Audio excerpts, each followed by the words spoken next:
Masa persidangan.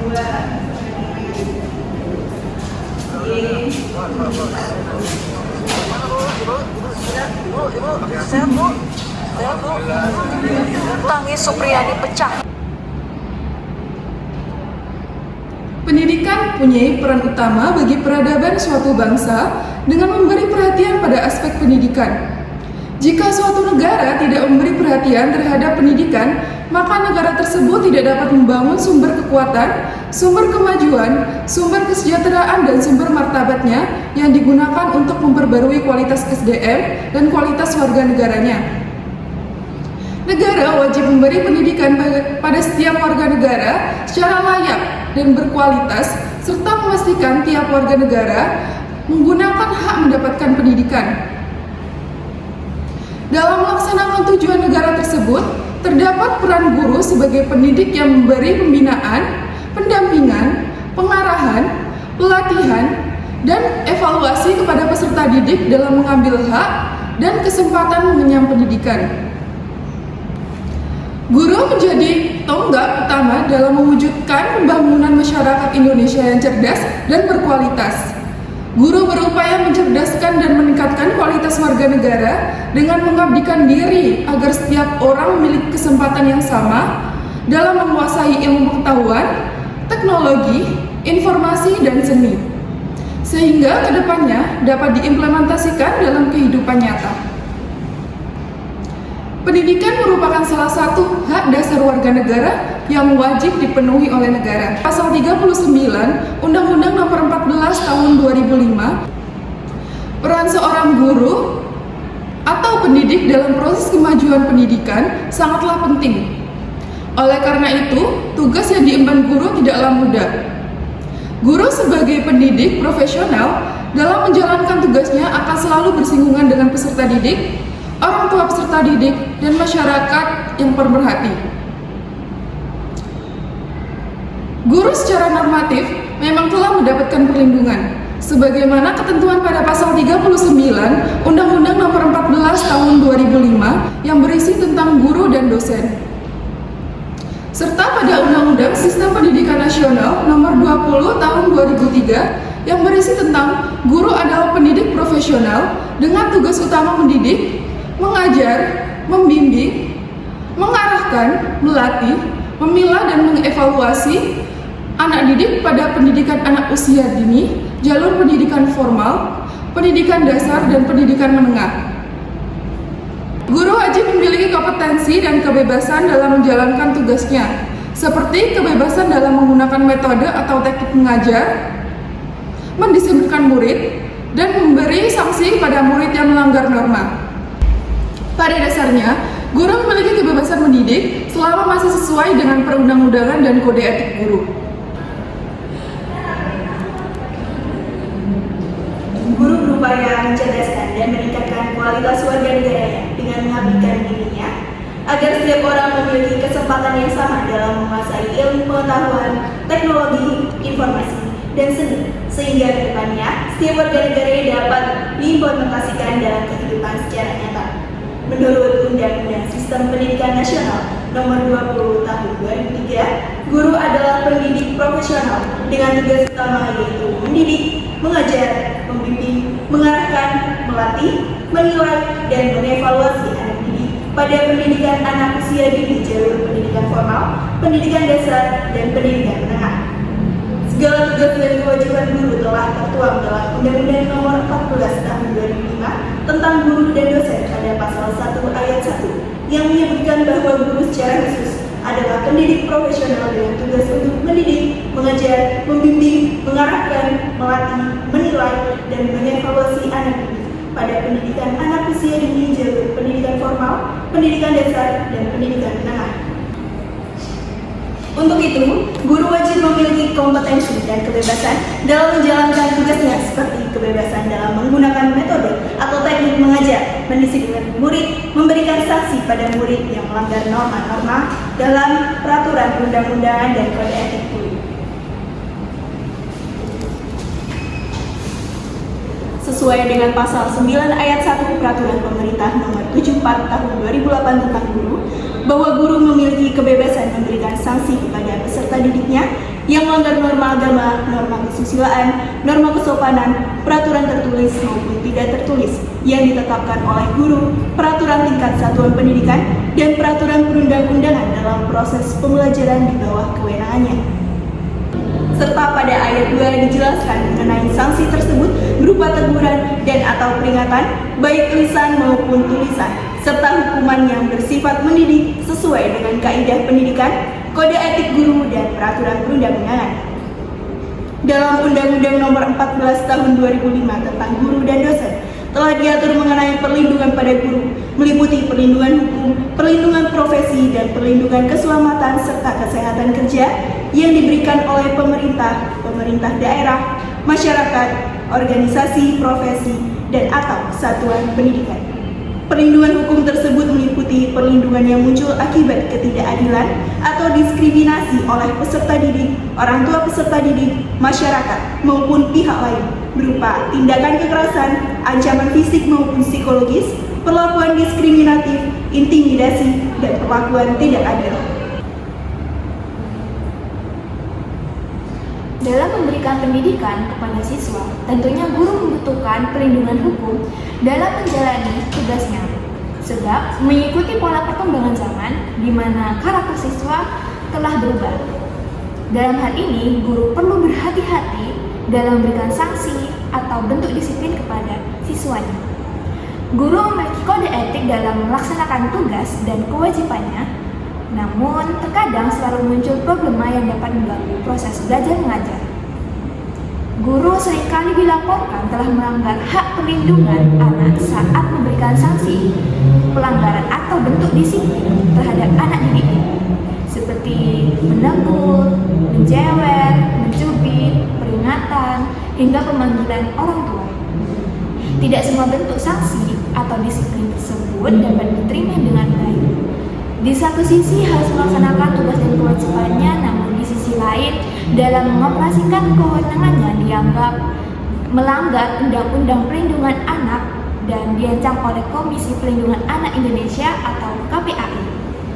Dalam hal ini diperlukan perlindungan yang komprehensif terhadap profesi guru agar dalam proses mengajar guru dapat merasakan aman, nyaman, dan leluasa. Dalam Undang-Undang Nomor 14 Tahun 2005 tentang Guru dan Dosen telah diatur mengenai perlindungan pada guru meliputi perlindungan hukum, perlindungan profesi, dan perlindungan keselamatan serta kesehatan kerja yang diberikan oleh pemerintah, pemerintah daerah, masyarakat, organisasi profesi, atau satuan pendidikan. Perlindungan hukum tersebut meliputi perlindungan yang muncul akibat ketidakadilan atau diskriminasi oleh peserta didik, orang tua peserta didik, masyarakat maupun pihak lain, berupa tindakan kekerasan, ancaman fisik maupun psikologis, perlakuan diskriminatif, intimidasi, dan perlakuan tidak adil.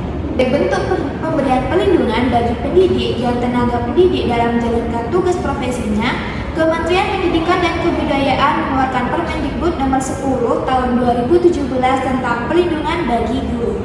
Dalam pasal 2 ayat 1 sampai dengan 6 merupakan bentuk perlindungan hukum bagi pendidik dan tenaga kependidikan, di mana inti dari pasal ini adalah untuk memberikan definisi yang jelas tentang apa yang dimaksud dengan perlindungan dalam konteks pelayanan tugas sebagai pendidik dan tenaga kependidikan. Secara garis besar, pasal ini menjelaskan bahwa perlindungan adalah upaya untuk melindungi pendidik dan tenaga kependidikan dari segala bentuk gangguan, ancaman, kekerasan, diskriminasi, intimidasi, dan perlakuan tidak adil yang dapat menghambat pelaksanaan tugas dan kewajiban mereka. Perlindungan ini mencakup berbagai aspek mulai dari perlindungan hukum, fisik, psikologis, hingga sosial. Tujuan perlindungan ini adalah untuk menjamin keamanan dan keselamatan pendidik dan tenaga kependidikan sehingga mereka dapat bekerja secara optimal dan menciptakan lingkungan belajar yang kondusif bagi peserta didik. Lalu, bagaimana perlindungan bagi guru melihat kasus-kasus yang terjadi di Indonesia saat ini?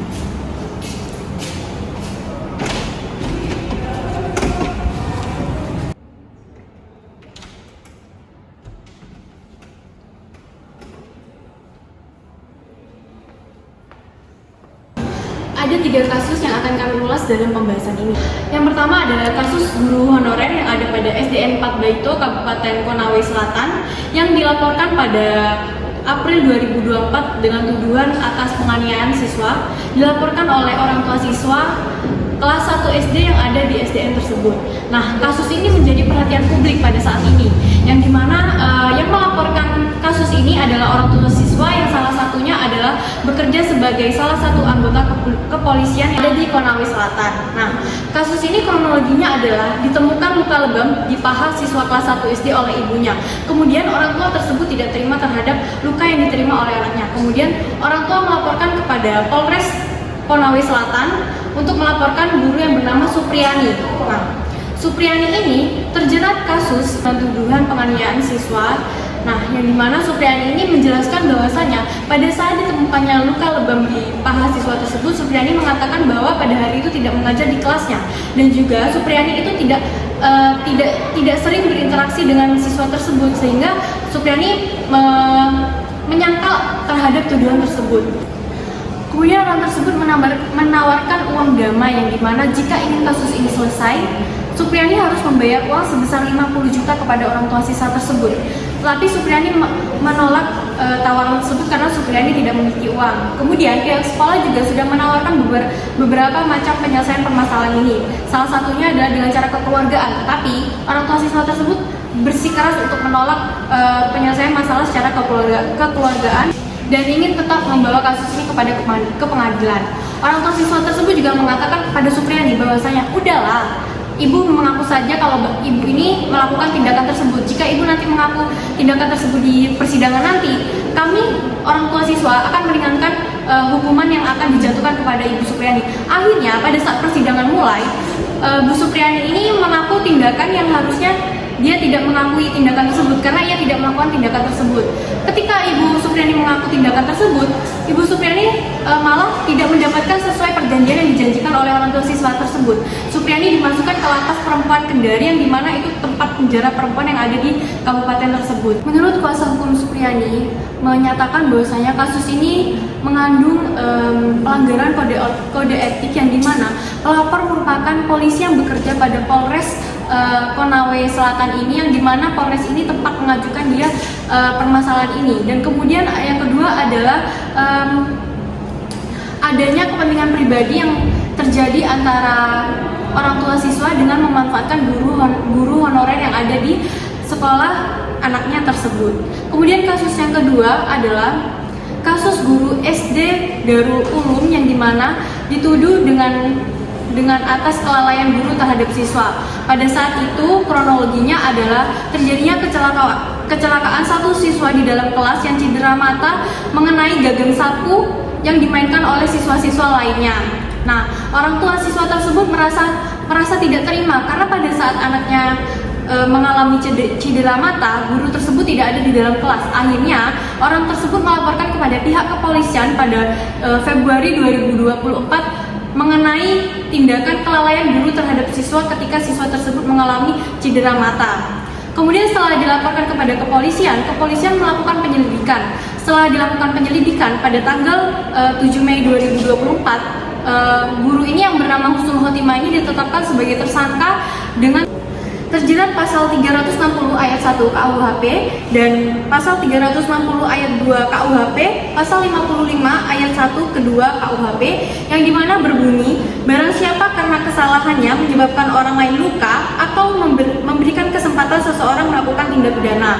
Nah, di dalam kasus ini sudah dijelaskan bahwasanya pada saat terjadinya cedera mata, Bu Husnul Khotimah ini tidak ada di kelas, sehingga hal itu yang menjadi latar belakang Bu Husnul Khotimah ini ditetapkan sebagai tersangka. Kemudian kasus yang ketiga adalah Zaharman, seorang guru di Rejang Lebong, tepatnya di Bengkulu, mengalami luka mata atau bahkan mengalami kebutaan mata yang diakibatkan oleh orang tua siswa, yang dimana orang tua siswa itu merasa tidak terima ketika anaknya ditegur melakukan kesalahan di sekolah. Padahal guru ini hanya menegur anaknya agar tidak merokok di halaman belakang sekolah. Kemudian orang tua tersebut merasa emosi karena anaknya ditegur, tidak terima, lalu melakukan tindakan kekerasan kepada guru Zaharman ini. Orang tua tersebut melakukan, tepatnya ayahnya, melakukan tindakan berupa mengketapel mata guru tersebut dengan batu dan juga mengancam guru tersebut dengan senjata keras agar tidak memarahi anaknya tersebut. Nah, dari ketiga kasus ini sudah dijelaskan bahwasanya guru ini masih kurang memiliki perisai hukum untuk anak menjadi bumerang bagi guru. Maka dari itu, pendidikan mempunyai peran utama bagi peradaban suatu bangsa dengan memberi perhatian pada tiap aspek. Negara wajib memberikan pendidikan tiap warga negara menggunakan hak mendapatkan pendidikan. Dalam melaksanakan tujuan negara tersebut, terdapat guru sebagai pendidik yang memberikan pembinaan, pendampingan, pengarahan, pelatihan, penilaian, dan evaluasi kepada peserta didik. Yang ditetapkan pada Undang-Undang Sistem Pendidikan Nasional Nomor 20 Tahun 2003. Guru secara normatif memang telah mendapatkan perlindungan sebagaimana ketentuan pada pasal 39 Undang-Undang Nomor 14 Tahun 2005. Di Indonesia terdapat banyak kasus kriminalisasi guru, di antaranya yaitu kasus Supriyani, seorang guru honorer di SDN Baito, Kabupaten Konawe Selatan, terjerat kasus hukum pada April 2024 yang menjadi perhatian publik. Dan yang kedua yaitu kasus guru SD Plus Darul Ulum yang bernama Husnul Khotimah terjerat kasus hukum dengan tuduhan kelalaian guru terhadap siswanya ketika cedera pada saat jam kosong. Dan yang terakhir, kasus guru di Rejang Labong, Bengkulu harus kehilangan mata kanannya yang berusaha diketapel orang tua murid. Jadi masih belum adanya payung hukum yang kuat bagi guru dalam menjalankan tugasnya.